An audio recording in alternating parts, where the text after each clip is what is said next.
Hey, what's up? This is David Dole for the Rational National. Big news. Tulsi Gabbard has just dropped out of the race and she has endorsed Joe Biden. Now, I don't usually go live with stories like this, but I just posted a video, so I didn't want to step on my own video by posting another pre-recorded video. So I'm doing this live, and I also want to get feedback from people because I'm curious what the Tulsi supporters think. I'm also kind of curious. I know these people aren't in here, but I'm also curious what the hashtag resistance people think that called Tulsi a Russian asset, and now she's backing Joe Biden. So there's a lot of questions to go around. But first, let me show you the headline here. This is Politico. Tulsi Gabbard ends White House bid, endorses Biden. Now, I'm going to give you my thoughts on why I think she waited this long to do this. All right. Before we get to her video, again, it's 4 minutes long. Let me just give you my thoughts. I think she waited this long because she did not want to endorse Bernie Sanders for whatever reason. I don't know why, but clearly she didn't want to endorse him. And she did not want to be put into a position where she felt like she had to endorse him. So now that the race is basically over, I mean, unless Bernie dominates every other state left, which is unlikely at this point, he's not going to be the nominee, and Joe Biden will be. So Tulsi stayed in the race this long so she wouldn't feel pressure to then back Bernie Sanders because maybe something's happening behind the scenes. Because if you remember, during the debates, Tulsi Gabbard would never go after Joe Biden. Even after the debates, when she was asked about Joe Biden, she was on the Hill several times, asked about Joe Biden. She didn't go after him. So maybe from the start, there was some kind of, I don't know, behind the scenes deal between her and Joe Biden where she was being considered for vice president, though it really seems like Joe Biden has been talking to everybody behind the scenes in hopes of in telling them that, oh, you'll be considered for vice president, because he also, Andrew Yang, when Joe Biden said that he's going to choose a woman to be his vice president, Andrew Yang tweeted out in reply to that, basically saying, oh, that's interesting. I didn't hear about that when I talked to him. So Joe Biden, I mean, he must have been playing politics behind the scene, promising everybody everything, and then not actually delivering anybody anything. Because you have all these people now that think they're going to be Joe Biden's vice president. And are all of them going to be his vice president? No, he's going to pick one of them. He's likely going to pick Kamala Harris or Stacey Abrams or Amy Klobuchar, because those people are more aligned with his view on politics. I don't think he's going to choose Tulsi Gabbard, though who knows at this point. But I mean, she's been called a Russian asset. She's been smeared again and again by the people that are supporting Joe Biden right now. I don't think Joe Biden's campaign would be pushing him towards Tulsi Gabbard as vice president because of how the cable news audience, the hashtag resistance people feel about Tulsi Gabbard. So I got many questions. I'm wondering, I'm super curious what, big time Tulsi supporters think of this, because they're the ones that have been going after Joe Biden the whole time. And they should be. Joe Biden's not a good candidate, but they've also been backing Tulsi Gabbard. At the same time, I also want to know what these hashtag resistance people feel that thought Tulsi Gabbard was a Russian asset, and now she's backing Joe Biden. So is she still a Russian asset? Should we ask Hillary Clinton if Tulsi Gabbard's a Russian asset still as she endorses Joe Biden? I got to be honest, this kind of caught me off guard. Based on the moves that she's been making, I actually thought she might run as a third-party candidate based on what she's been doing. Staying in the race this long, appearing on Fox News a bunch to get an audience. I thought maybe she'd run as third party, attacking the Democratic Party again and again. I thought she might run as third party, but clearly that isn't happening. So I don't know what people feel. Let's see if this audio works. By Al Qaeda on There we go. our country. Finally got this thing working. All right, let's watch this video. This is Tulsi with an important announcement. Our nation is facing an unprecedented global crisis that highlights the inextricable bonds of humanity and how foreign policy and domestic policy are inseparable. We are all in this together, and we must all rise to meet this moment in service to our country and our fellow man. This is not the first time that we have faced adversity together, and it will not be the last. After the terrorist attack by al-Qaeda on our country on 9/11, we stood together as Americans, motivated to serve, marshaling our forces to defeat our common enemy. I and so many Americans all across this country enlisted in the military to do just that. Likewise, today, as Americans and all of humanity, we face a common enemy. It is once again time as Americans and as neighbors in this global community that we stand together once again and work hand in hand to defeat this new enemy, the coronavirus. Throughout my life and throughout this campaign, my motivation has been to serve God, our country, and the American people as best I can. I feel that the best way that I can be of service at this time is to continue to work for the health and well-being of the people of Hawaii and our country in Congress, and to stand ready to serve in uniform should the Hawaii National Guard be activated. Now, after Tuesday's election, it's clear that Democratic primary voters have chosen Vice President Joe Biden to be the person who will take on President Trump in the general election. I know Vice President Biden and his wife, and I'm grateful to have called his son, Beau, a friend who also served in the National Guard. Now, although I may not agree with the Vice President on every issue, I know that he has a good heart, and he's motivated by his love for our country and the American people. I'm confident that he will lead our country guided by the spirit of aloha, respect, and compassion, and thus help heal the divisiveness that has been tearing our country apart. So today, I'm suspending my presidential campaign and offering my full support to Vice President Joe Biden in his quest to bring our country together. I will continue to advocate for a 21st century foreign policy, one that's based on mutual respect and cooperation instead of confrontation, where we as a community of nations can work together to overcome the great challenges that our people face, preventing and stopping pandemics like the coronavirus that is now affecting all of us, tackling climate change, combating terrorism, removing the existential threat of nuclear war that hangs over the heads of all of us.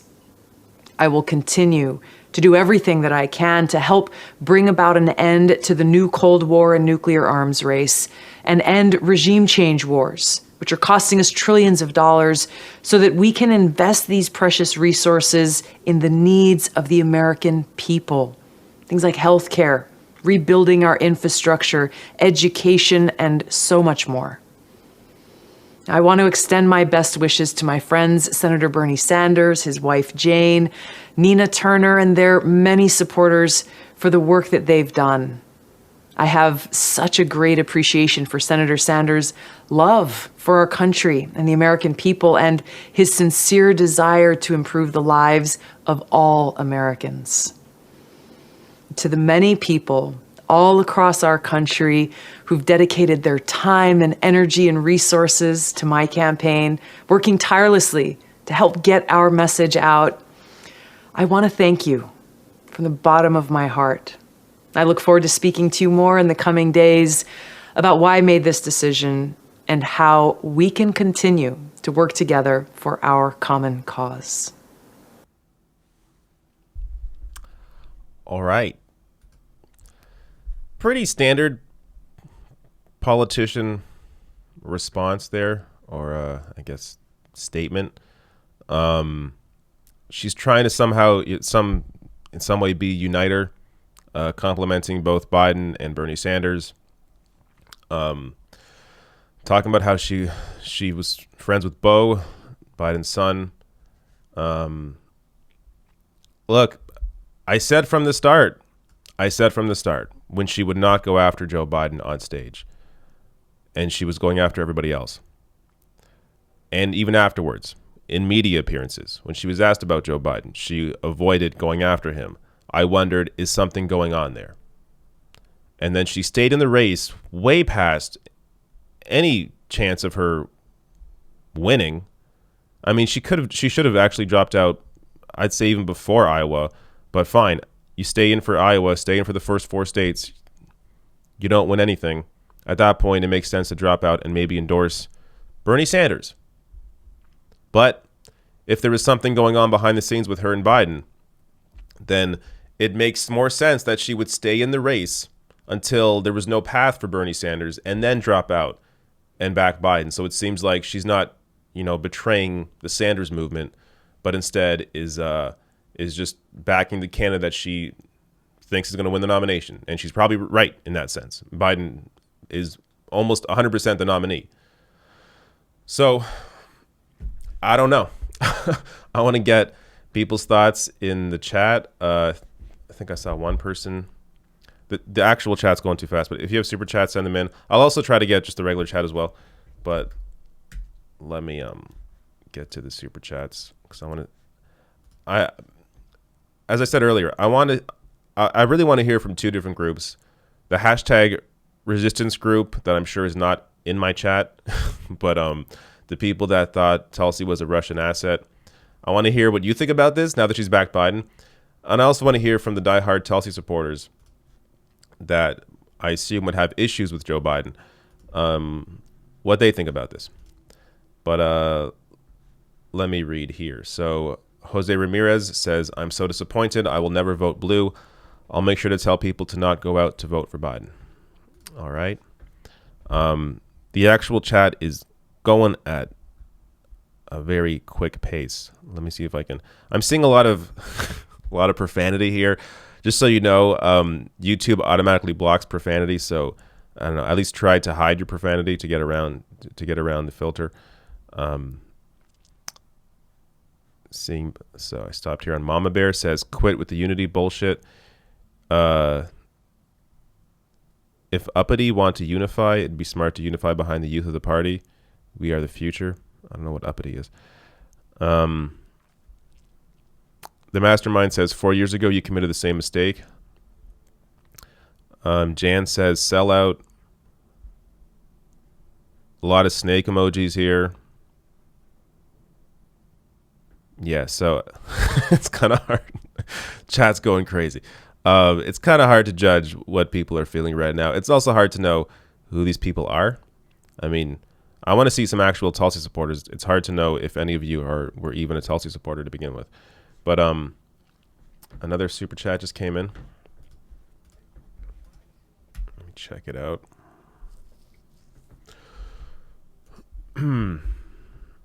Two more. Arith4 says, hashtag death to the DNC. How do you think Jimmy Dore will feel? I don't know. I know Jimmy's been a big Tulsi supporter. I like Jimmy a lot. I've been on the show. Jimmy is a great guy.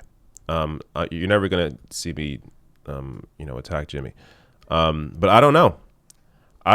That's why I'm asking people. I want to know what Tulsi supporters feel because I have no idea what they feel at this point. It's definitely even for me, it was out of left field.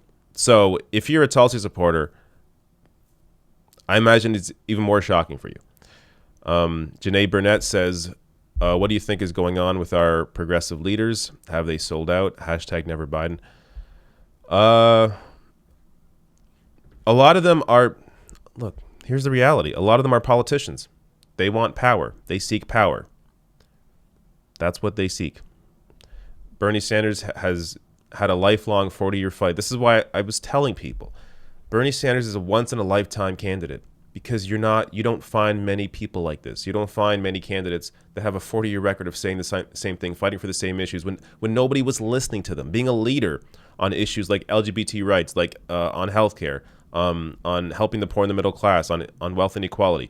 Bernie's been on that fight his entire career, and only recently, in the past 6 years, people have been listening to him. You don't have leaders like that come up very often as candidates. or even as politicians.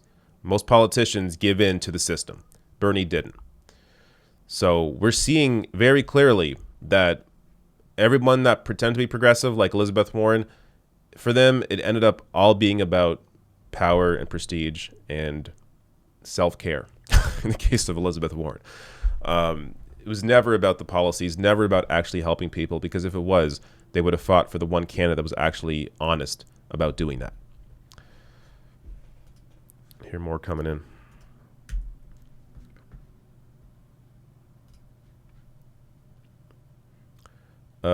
Connor Lonergan says, I find her playing nice to the establishment BS, given how much she burned when she resigned as co-chair to endorse Bernie in 2016. Oh, I find her playing nice to the establishment bullshit, given how much she burned when she resigned as co-chair to endorse Bernie in 2016. Well, yeah, but then what do you say now? She's trying to play nice to everybody, trying to play nice to the establishment and play nice to the progressive movement. So, I mean, in one sense, you can say that they both don't like her, that progressives feel betrayed, but at the same time, after she burned bridges in 2016, that they're not going to accept her either. Or you could also say that, well, look, I mean, she burned both bridges, so maybe that actually means she's willing to unify both somehow. I don't know. I'm really trying here. I have no idea. I don't know how she does that. Bethany Pinnock says she probably endorsing Biden now because Hawaii's next to vote. Sure. But what? You still wouldn't stay in this long. It doesn't make any sense. Zeke Kai says this may piss people off, but I'm voting for Trump as a form of protest to the DNC. I refuse to fall in line, prefer an enemy I know than a fake ally. I don't think you should vote for Trump. Look, people will vote how they want. I wouldn't. If you don't want to vote, then don't vote. But voting for Trump is just stupid. But again, it's your decision. Do whatever you want. Kyle Taylor says Tulsi just Emmanuel Goldstein does. Let's get more here.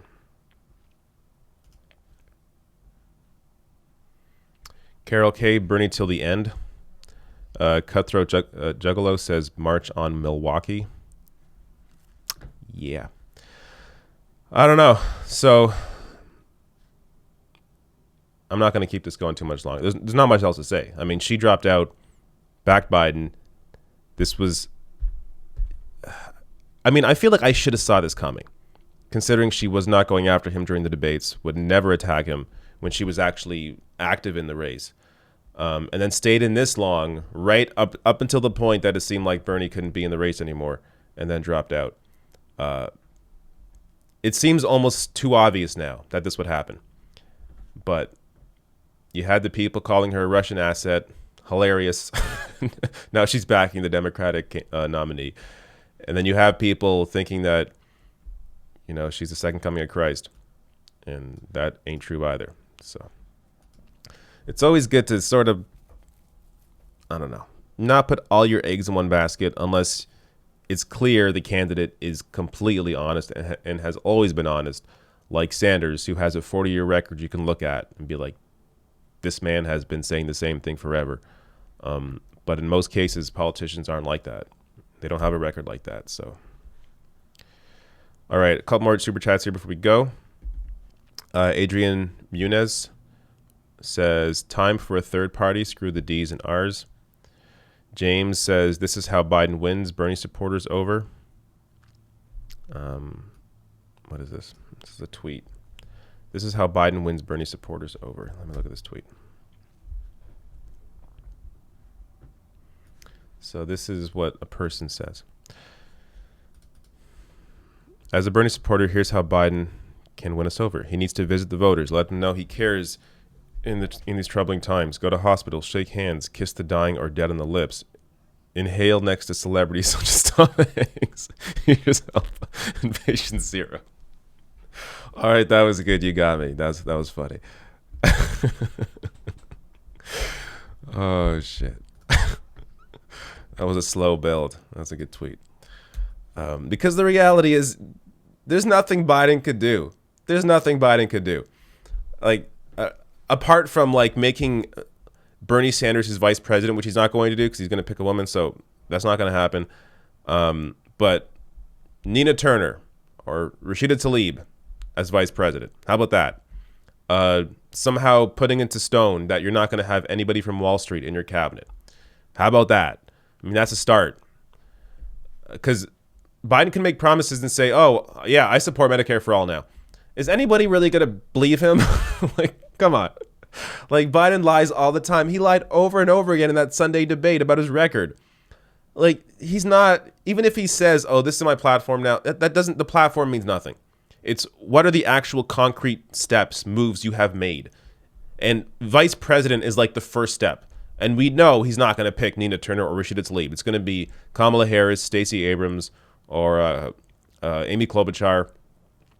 Those are the likely choices. So I'm not sure how you win over 40% of the Democratic Party with that. So and you see now with Trump, as I discussed in the video, you got to watch after this, Bernie Sanders looking to Trump, or sorry, other way around. Donald Trump looking to Bernie Sanders' ideas when it comes to dealing with this crisis. Like, it is crazy right now what Trump is doing. He's moving to the left on certain economic issues. Again, not the entire party, and he is not, especially when it comes to foreign policy, still incredibly neoconservative. But moving to the left when it comes to dealing with this crisis, when it comes to issues like UBI or putting a moratorium on evictions. Like, these are moves that Bernie called for and then Trump called for them. And when it comes to the UBI, I realize UBI isn't even necessarily socialist, and it's not something that came from Bernie Sanders. It's been around. The idea's been around for a while, well before Andrew Yang. Andrew Yang did not invent UBI, just so you know. It was around well before him. But it's $2,000 is what Bernie is recommending. And now the Trump administration is saying, well, some people will get up to $2,000. So we will see how that all works out. But they're playing to the left now. And you have the Democratic leadership now put into a position where they are fighting it. Nancy Pelosi and Chuck Schumer are saying no to UBI. No, we need to means test these checks. Who's going to come out the hero at the end of this? Who's going to look like the winner when you have one party, the Trump administration, pushing for a universal basic income during this crisis, and you have the Democratic leadership saying no? Free money is an easy win for votes.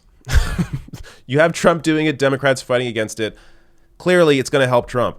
So it's just a stupid move on the part of the Democratic leadership to not push for more, really. But I mean, you have some people, Ilhan Omar, Bernie Sanders, pushing for real responses to this that Trump isn't matching, but he's getting close to. But leadership, Democratic leadership, is just total garbage. All right. I'm not sure if I had any more. Okay, last super chats here. Brandon Feltman says, I think Trump acting to the left of the DNC has scared them into falling behind the corporate candidate. Interesting point. Bethany Pinnock says, what do you think we should do if Bernie doesn't get the nomination? It's on you. I'm not going to tell people how to vote. I don't know. I'll be honest with you. I don't know. If I was voting, I would not know what to do right now. The thing with this as well is it changes, right? Like, how I feel now may be different how I feel in 3 months. It's definitely different how I feel. Like, a year ago, I was saying if Biden's a nominee, you got to vote for Biden over Trump because of the cultural impact that Trump has, the negative cultural impact that Trump has. But now thinking that, hey, seeing how bad Biden is, and he's going to likely lose anyways, just like, and at that point it'd be, hey, 4 more years of Trump, then it's over, then you have another shot at the presidency with somebody good. But again, you have to consider the negative cultural impact that Trump has on people. So this is not as easy as a decision as maybe it once appeared to be. So I'm not going to have any definitive answers now. And also, we got to see what Biden does. Maybe Biden does have a concrete response. Maybe he does make Rashida Tlaib his vice president. Like, again, it's not going to happen, but we got to at least wait and see before you make any rash decisions. Geese Studio says all our heroes are cornballs. Great comment to end on there. All right, I think we're good. I'm sure I'll have more videos going up later, but this was quite a shocker. Tulsi Gabbard backing out, dropping out, endorsing Joe Biden. Really interesting. But I don't know. Still want to hear what Tulsi Gabbard supporters think. Maybe in the comments below. If you see this video later, let me know what you think, because I'm super curious. And also, if you happen to be somebody that called Tulsi a Russian asset, I also want to hear what you think. Though I imagine you're not going to say anything because you realize you're crazy. All right. See y'all later. Thanks for coming. Bye.